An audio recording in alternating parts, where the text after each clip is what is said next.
സർക്കാരിനെതിരെ സംയുക്ത പ്രക്ഷോഭം നടത്താനൊരുങ്ങി സ്വകാര്യ ബസ് മേഖല. ഈ മാസം 6 സംഘടനകളുടെ സംയുക്ത യോഗം ചേരും. സർക്കാരിന്റെ ഭാഗത്തുനിന്നും അനുകൂല നടപടി ഉണ്ടായില്ലെങ്കിൽ മോട്ടോർ വാഹന മേഖലയിലെ എല്ലാ തൊഴിലാളികളെയും പങ്കെടുപ്പിച്ച സംയുക്ത പ്രക്ഷോഭം നടത്താനാണ് തീരുമാനം. അതേസമയം സംസ്ഥാനത്തെ നിരവധി സ്വകാര്യ ബസ്സുകൾ G-ഫോം സമർപ്പിച്ചു. KSRTC ബസ്സുകളിൽ സ്ത്രീകൾക്ക് പ്രിയദർശിനി സൗജന്യയാത്ര നടപ്പിലായതോടെ സംസ്ഥാനത്തെ സ്വകാര്യ മേഖലയിൽ സാമ്പത്തിക പ്രതിസന്ധി ടോപ്പ് ഗിയറിൽ എത്തിയിരിക്കുകയാണ്.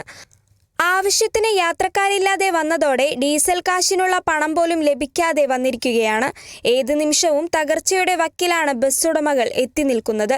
എണ്ണക്കാശും ബസിന്റെ പണിയും തീർത്താൽ രാവന്തിയോളം ജോലിയെടുക്കുന്ന തൊഴിലാളികൾക്കും മുതലാളികൾക്കും ലഭിക്കുന്നത് നിസ്സാര വേതനം മാത്രമാണ്.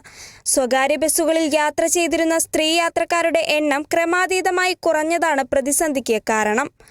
സർക്കാരിനോട് നിരവധി തവണ പ്രശ്നം അവതരിപ്പിച്ചിട്ടും നടപടി ഉണ്ടായില്ല എന്നാണ് സ്വകാര്യ ബസ് ഉടമകളുടെ പരാതി.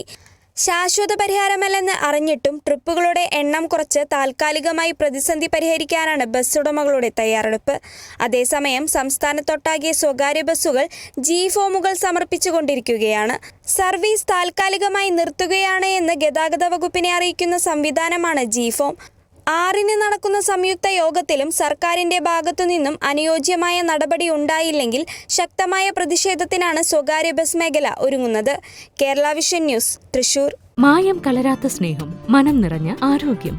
പ്രായത്തെ ജയിക്കാൻ പ്രകൃതിയുടെ കൂട്ടുമായി ഡോക്ടർ ഫുഡിന്റെ ഡയറ്റ്ലെസ് ഡയബറ്റിക് ഫ്രണ്ട്ലി ഓട്സ്. തലമുറകളുടെ കരുത്തിന് ഡോക്ടർ ഫുഡ് ന്യൂട്രി.